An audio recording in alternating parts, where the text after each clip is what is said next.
Over the last 5 years, there's been plenty of talk about European fragmentation, but it's important, once again, to differentiate between the European Union and the Eurozone.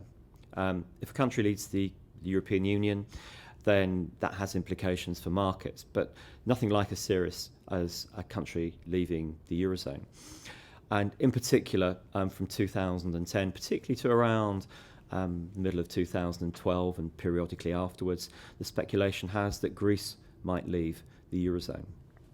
The great danger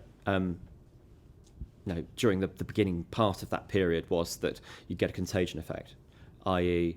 Greece leaves the Eurozone because it can't finance itself and the Eurozone is unwilling or unable to provide a suitable bailout. Therefore, the question is who's next? You then look at, in retrospect, the other bailout countries, Ireland, Portugal, arguably Spain because of its banking sector, and then there was speculation over Italy. So, that would have, massive repercussions for the euro area and for financial markets generally, given the shockwaves that would have brought to the global financial markets.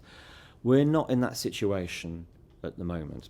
In our view, there's a big row coming up over Greece and its third bailout.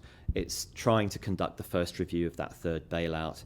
The IMF, for example, is saying it has to make budget savings of something like 4.5% of GDP, which is just really not a realistic option.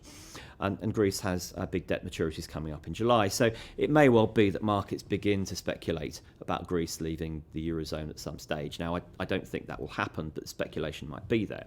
Now, the key difference between now and 4 years ago is that any problems in Greece are largely seen as idiosyncratic, i.e. not systemic.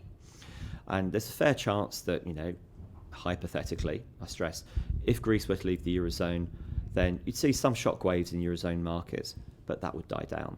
You wouldn't get the who's next question.